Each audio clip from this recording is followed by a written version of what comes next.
ಮಾಜಿ ಪ್ರಧಾನಿ ದೇವೇಗೌಡರ ಧರ್ಮ ಪತ್ನಿ ಇನ್ನಿಲ್ಲ, ವಿಧಿವಶರಾಗಿದ್ದಾರೆ ಚೆನ್ನಮ್ಮ ಅವರು.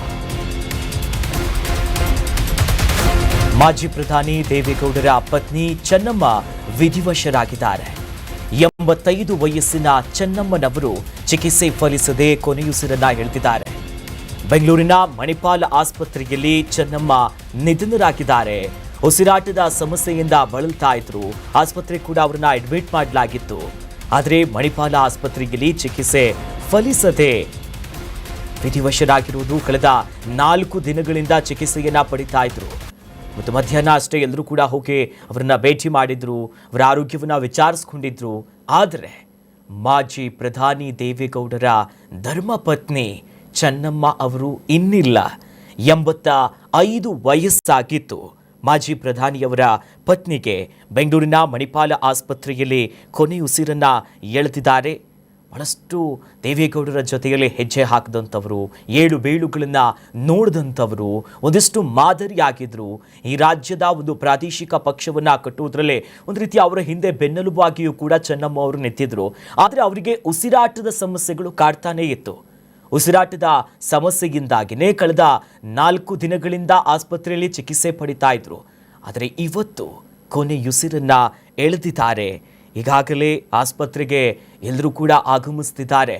ವಿಚಾರ ಗೊತ್ತಾಗ್ತಿದ್ದಂತೆ ಬಹಳಷ್ಟು ದುಃಖಿತರಾಗಿದ್ದಾರೆ. ಒಂದು ಕಡೆ ಕುಮಾರಸ್ವಾಮಿ ಅವರು ಇರ್ಬೋದು, ರೇವಣ್ಣ ಅವರು ಇರ್ಬೋದು, ಇವತ್ತಿಂದನೇ ಆಸ್ಪತ್ರೆಯಲ್ಲಿ ಇದ್ರು. ಅವರ ಆರೋಗ್ಯ ಸ್ಥಿತಿ ಸ್ವಲ್ಪ ಮಟ್ಟಿಗೆ ಚೇತರಿಸ್ಕೊಂಡ್ರು ಅನ್ನುವ ಅಷ್ಟರಲ್ಲೇ ವಿಧಿ ಆಟವೇ ಬೇರೆಯಾಗಿತ್ತು.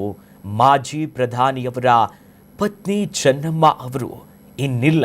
ಮಣಿಪಾಲ ಆಸ್ಪತ್ರೆಯಲ್ಲಿ ಕೊನೆಯುಸಿರನ್ನ ಎಳೆದಿರೋದು. ಅವರ ವಯಸ್ಸು ಅವರಿಗೆ 85 ವಯಸ್ಸಾಗಿತ್ತು. ದೇವೇಗೌಡರ ಜೊತೆಯಲ್ಲಿ ಹೆಜ್ಜೆ ಹಾಕಿದಂಥವರು. ಮಾಜಿ ಪ್ರಧಾನಿಯ ಪತ್ನಿ ವಿಯೋಗ ಈಗ ಏನಿದೆಯಲ್ಲ, ಇದು ದೇವೇಗೌಡರನ್ನ ಕಾಡ್ತಾ ಹೋಗುತ್ತೆ. ಪ್ರತಿ ಬಾರಿಯೂ ಕೂಡ ಗುಡುತ್ತಾ ಇದ್ದಂಥ ದೇವೇಗೌಡರು ಒಂದು ಕಡೆ ಇರಲಿ, ಆದರೆ ಎಲ್ಲೋ ಒಂದು ಕಡೆ ಈ ವಯಸ್ಸಿನಲ್ಲಿ ಧರ್ಮಪತ್ನಿಯನ್ನು ಕಳ್ಕೊಳ್ಳುವಂಥ ಗಳಿಗೆ ಇದೆಯಲ್ಲ, ನಿಜಕ್ಕೂ ನೋವಾಗುತ್ತೆ. ದೃಶ್ಯದಲ್ಲೂ ಕೂಡ ನಾವು ಗಮನಿಸ್ತಾ ಹೋಗ್ಬೋದು. ಈಗಾಗಲೇ ವಿಚಾರ ಗೊತ್ತಾಗ್ತಿದ್ದಂತೆ ಆಸ್ಪತ್ರೆಗೂ ಕೂಡ ಅಭಿಮಾನಿಗಳಿರ್ಬೋದು, ಕುಟುಂಬಿಕರು ಒಬ್ಬೊಬ್ಬರಾಗಿಯೇ ಆಗಮಿಸ್ತಿದ್ದಾರೆ. ಬೆಂಗಳೂರಿನಲ್ಲಿರುವಂಥ ಮಣಿಪಾಲ ಆಸ್ಪತ್ರೆಯಲ್ಲೇ ಅವರು ಕೊನೆಯುಸಿರನ್ನ ಎಳೆದಿರುವಂಥದ್ದು. 85 ವಯಸ್ಸಾಗಿತ್ತು ಚೆನ್ನಮ್ಮ ಅವರಿಗೆ.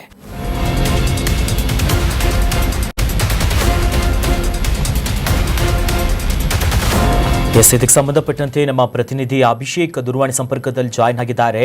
ಅಭಿಷೇಕ್, ಅಧಿಕೃತವಾಗಿ ವೈದ್ಯರು ಏನು ಹೇಳಿಕೆ ಕೊಟ್ಟಿದ್ದಾರೆ, ಕುಟುಂಬ ವಲಯ ಏನು ಹೇಳ್ತಾ ಇದೆ, ಸದ್ಯ ಆಸ್ಪತ್ರೆಯಲ್ಲಿ ಯಾರ್ಯಾರು ಇದ್ದಾರೆ, ಹೆಚ್ಚಿನ ಡೀಟೇಲ್ಸ್ ಅಭಿಷೇಕ್.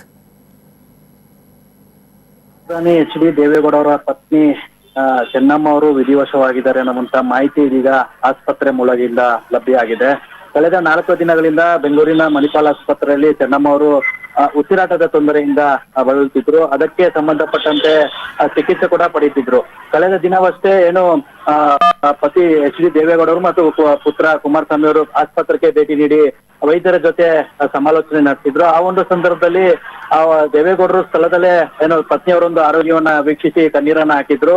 ಇನ್ನು ಏನೇ ಇದ್ರು ಕೂಡ ದೇವರು ನಮ್ಮ ತಾಯಿಯನ್ನ ನೋಡ್ಕೊಳ್ಬೇಕಾಗಬೇಕೆಂಬ ಒಂದು ಮಾತನ್ನ ಕುಮಾರಸ್ವಾಮಿ ಕೂಡ ಹೇಳಿದ್ರು.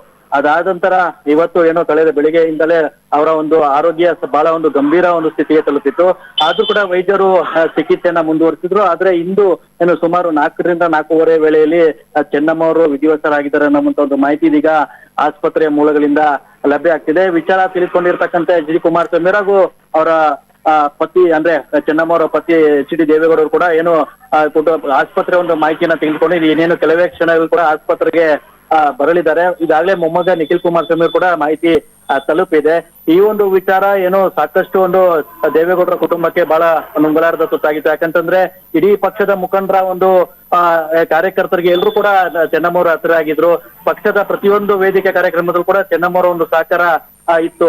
ಕಳೆದ 2023 ವಿಧಾನಸಭಾ ಚುನಾವಣೆಯಲ್ಲೂ ಕೂಡ ದೇವೇಗೌಡರಿಗೆ ಅಷ್ಟೇ ಒಂದು ಪರಸ್ಪರವಾಗಿ ಒಂದು ಸಹಕಾರವನ್ನ ಕೊಟ್ಕೊಂಡು ಅವರ ಪತ್ನಿ ಚೆನ್ನಮ್ಮ ಅವರು ಪಡ್ತಿದ್ರು. ಆದ್ರೆ ಈಗ ಅವರ ಒಂದು ನಿಧನ ಅವರ ಒಂದು ಕುಟುಂಬಕ್ಕೆ ಒಂದು ಭರವಸೆಯಿಲ್ಲದಂತೆ ಲಭಿಸಿದೆ. ಇನ್ನೇನು ಕೆಲವೇ ಕ್ಷಣದಲ್ಲಿ ಕೂಡ ಅವರ ಕುಟುಂಬರು ಆಸ್ಪತ್ರೆಗೆ ತೆರಳುತ್ತಾರೆ. ಅಧಿಕೃತ ಒಂದು ಮಾಹಿತಿ ಆಸ್ಪತ್ರೆಯಿಂದ ಬರ್ಬೇಕಿದೆ ಅಷ್ಟೇ. ಎಲ್ಲವೂ ಕೂಡ ಯಾವುದು ಕೂಡ ನಿರೀಕ್ಷಿತ ಮಾಡಿರಲಿಲ್ಲ. ಆದ್ರೆ ಈ ಒಂದು ಅನಿರೀಕ್ಷಿತ ಘಟನೆ ಕುಮಾರಸ್ವಾಮಿ ಅವರ ಒಂದು ಕುಟುಂಬಕ್ಕೆ ಶೃಂಗಲಾರದ ತುತ್ತಾಗಿ ಪರಿಣಮಿಸಿದೆ Akhilesh. Yes thank you Abhishek ತಮ್ಮೆಲ್ಲ ಡೀಟೇಲ್ಸ್ಗೆ.